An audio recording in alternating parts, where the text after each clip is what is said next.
اور بھائی اللہ نے کب کہا ہے کہ مجھے تمہاری نمازیں چاہیے؟ اللہ تو کہتا ہے تمہیں تمہارے لیے نمازیں چاہیے، اور نماز کو اتنا کیجول بنا لیا انہوں نے۔ صحیح مسلم کے اندر حدیث ہے، آپ صلی اللہ علیہ وآلہ وسلم نے فرمایا بندے کے کفر اور اسلام کے درمیان فرق ہی نماز ہے۔ جو نماز پڑھتا ہے وہ مسلمان ہے، اور جو نماز نہیں پڑھتا وہ پاکستان کے شناختی کارڈ میں مسلمان ہے، اللہ کی ڈیفینیشن میں وہ عملاً کافر ہے۔ صحیح مسلم انٹرنیشنل نمبرنگ کے مطابق 246 نمبر حدیث ہے، آپ جا کے پی ڈی ایف کھول لیں، اسلام 360 میں جا کے 246 نمبر حدیث صحیح مسلم کتاب الایمان چیپٹر میں کھول کے دیکھ لیں کہ بندے کے کفر اور اسلام، شرک اور اسلام کے درمیان فرق ہی نماز ہے۔ آپ بے شک اپنے آپ کو مسلمان کلیم کرتے رہے، لیکن وہ شناختی کارڈ والا مسلمان ہے، نکاح طلاق والا مسلمان ہے، اس کا جنازہ بھی پڑھ دیا جائے گا، پیدا ہوگا اذان بھی دے دی جائے گی، اللہ کے حضور وہ مسلمان نہیں ہے، وہ بس کلمے کا ہی ہم احترام کرتے ہیں، ادروائز تو عملاً کافر ہے وہ۔ اسی طریقے سے جامعہ ترمذی میں حدیث ہے، سنن نسائی کے اندر حدیث ہے، سنن ابن ماجہ کے اندر حدیث ہے کہ آپ صلی اللہ علیہ وآلہ وسلم نے فرمایا جس نے نماز چھوڑ دی گویا اس نے کفر کیا، من ترک الصلاۃ متعمدا فقد کفر۔ اب اس سے زیادہ اور کیا سخت بات کی جائے کہ کسی کو یقین آئے کہ جس نے جان بوجھ کے نماز چھوڑ دی اس نے کفر کیا۔ اب جان بوجھ کے یہ نہ سمجھیے گا کہ جی میں بال بچیاں دے وہ کمائی کرتا رہنا تھا منو ٹائم نہیں ملتا۔ جان بوجھ کی ڈیفینیشن بھی نبی علیہ السلام نے بخاری اور مسلم میں موجود ہے کہ اگر کوئی شخص بے ہوش ہو جاتا ہے یا سویا رہ جاتا ہے، یہ دو آپشنز ہیں، یا تیسرا آپشن ہے وہ بھول جاتا ہے، تو جیسے یاد آئے اسی وقت وہ والی نماز پڑھ لے۔ لیکن جو شخص دنیا کو ٹاپ پرائورٹی مانتا ہے، اپنا آفس چھوڑنے کے لیے تیار نہیں، اپنا کلینک چھوڑنے کے لیے تیار نہیں ہے، اور اپنی دکان چھوڑنے کے لیے تیار نہیں ہے نماز کے لیے، تو ظاہر ہے کہ وہ تو اپنے آپ کو دھوکہ دے رہا ہے۔ اللہ تعالیٰ تو اپنے معاملات کے اندر بالکل اسٹریٹ فارورڈ ہے، بالکل یہ ذہن میں رکھ لیں۔ جامعہ ترمذی میں صحیح سند کے ساتھ موجود ہے، عبداللہ بن شفیق تابعی رحمہ اللہ تعالیٰ کہتے ہیں کہ صحابہ کرام علیہم رضوان صرف نماز کے چھوڑنے کو ہی اعمال میں سے کفر سمجھتے تھے، یعنی وہ کسی کو نماز پڑھتا ہوا دیکھتے تھے تو کہتے تھے یہ مسلمان ہے، اور کسی کو نماز پڑھتا ہوا نہیں دیکھتے تھے تو وہ کہتے تھے یہ کافر ہے۔ یہ جامعہ ترمذی ہے، یہ کوئی سٹوری بک نہیں میں سنا رہا آپ کو۔ مسند احمد میں صحیح سند کے ساتھ حدیث ہے، نبی صلی اللہ علیہ وآلہ وسلم نے معاذ ابن جبل سے فرمایا معاذ اللہ کے ساتھ کسی کو شریک نہ ٹھہرانا، خواہ تمہارے ٹکڑے ٹکڑے کر دیے جائیں، تمہیں سولی پہ چڑھا دیا جائے، تمہیں آگ میں جلا دیا جائے، اللہ کے ساتھ کسی کو شریک نہ ٹھہرانا، اور معاذ نماز بھی نہ چھوڑنا، کیونکہ جس نے نماز چھوڑ دی اللہ تعالیٰ کے ذمہ کرم سے وہ نکل گیا، اللہ کے حضور اس کے لیے کوئی حصہ نہیں ہے جس نے نماز چھوڑ دی۔ کتنا کریٹیکل ایشو ہے۔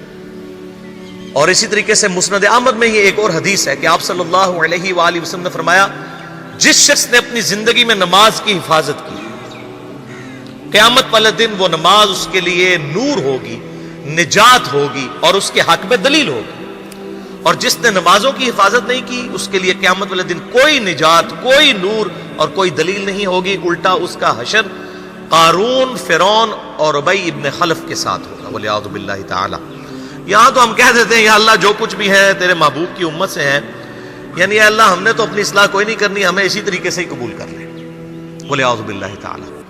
اور کچھ ویسے علماء کا بھی اس میں بڑا برا کردار ہے کہ انہوں نے نماز کو بھی اتنا مشکل فرض بنا کے پیش کیا ہے کہ ایک عام آدمی کے لیے، اور جو دنیاوی معاملات کے اندر بھی انوالو ہے، اور کسی ایسی عورت کے لیے جس کے کئی بچے ہیں، مطلب اس روٹین کے اندر اس نماز کو مینج کرنا مشکل ہو جاتا ہے۔ ہمیں تو عشاء کی صرف 17 رکعتیں بتا دی گئی ہیں، حالانکہ 24 گھنٹے کے اندر ٹوٹل نماز کی رکعتیں 17 ہیں جن کی اکاؤنٹیبلٹی ہے۔ اور میں یہ بڑے یعنی وثوق کے ساتھ ایک ذمہ دار مبلغ کی حیثیت سے یہ بات کر رہا ہوں۔ آپ صحیح بخاری اور صحیح مسلم کھول کے دیکھ لیں، فرض نمازوں کی تعداد جو ہے وہ 5 آئی ہے، اور ان کی رکعتوں کی تعداد بھی بیان ہو گئی ہے۔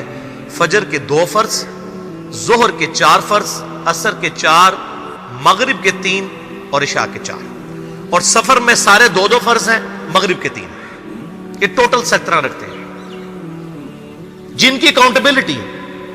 باقی جنہ گڑ پاؤ گے انہ میٹھا، وہ ساری نفلی عبادت ہے، وہ بخاری اور مسلم دونوں میں حدیث ہے، جس نے فرض کے علاوہ 12 رکعتوں میں استقامت کی اور وہ 12 رکعتیں آپ صلی اللہ علیہ وآلہ وسلم نے پڑھ کے بھی بتائیں.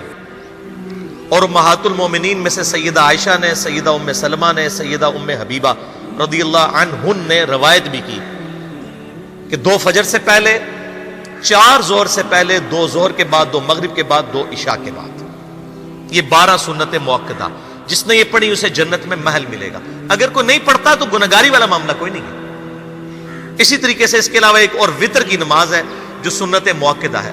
وہ سیدنا مولا علی رضی اللہ تعالیٰ عنہ علیہ السلام کا قول ہے کہ وطر سنت ہے، سنت ہے، سنت ہے، مگر اسے مت چھوڑو.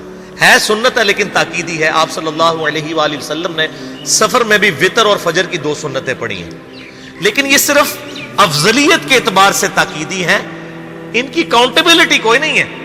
البتہ یہ ضرور ہے، سنن ابی داؤد میں ایک حدیث ہے کہ جس کی قیامت والے دن فرضوں میں کوتاہی نکل آئے گی تو اللہ تعالیٰ فرمائے گا میرے بندوں کی جو نفلی اور سنت عبادت ہے اس کو تول لو اور فرضوں کے ایکویلنٹ قبول کر لو.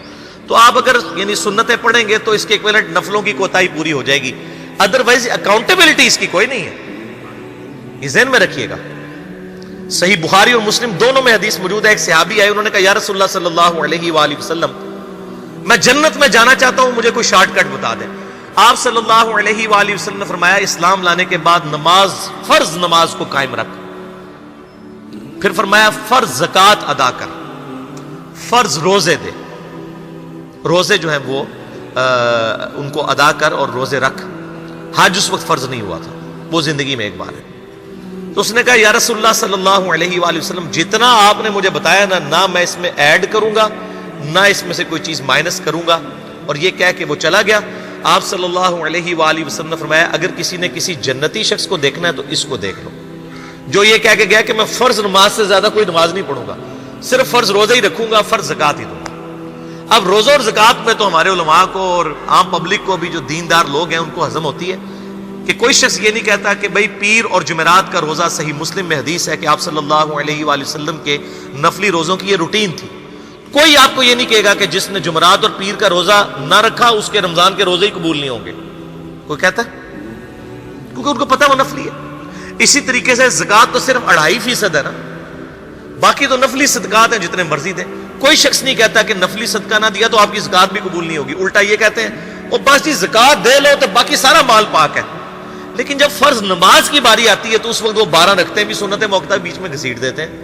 وہ بھی صرف فضیلت ہے. ٹوٹل 17 رکھتے ہیں، 2 فجر کی، 4 ظہر، 4 عصر، 3 مغرب، 4 عشاء. یہ میں کو اپنے لیے گراؤنڈ نہیں بنا رہا، میں تو الحمدللہ اس کے علاوہ بھی نفلی عبادت کرتا ہوں.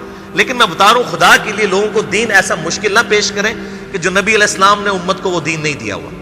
اپنی مرضی سے انجیکٹ نہ کریں دین، لوگوں کے لیے مشکلات نہ کھڑی کریں. ان کو فرض نماز تک رکھیں. پھر انشاءاللہ کئی لوگوں کو میں نے اس نے نماز شروع کروائی، انہوں نے سنت نماز بھی، نوافل بھی شروع کر دی ہیں. لیکن آپ کم از کم وہ ڈیٹم لیول تو اچیو کروائیں لوگوں کا. لیکن فرض نماز کی باری آتی ہے کہتے ہیں جی سنتے بھی حصہ ہے.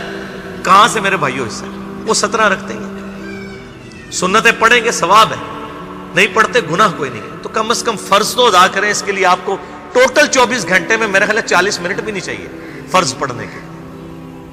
تو اس کے اوپر تو استقامت کم از کم ہم اختیار کریں. اور چھوٹی چھوٹی جو نٹی گٹیز ہیں ان کو تو ہم نے اتنا فالو کیا ہوا ہے، اور فرض نماز کے بارے میں ہم اتنے کیجول ہو جاتے ہیں. تو یہ فرض نماز کی امپورٹنس اس حوالے سے ضروری تھی، اس لیے میں نے ساتھ ہی بیان کر دی.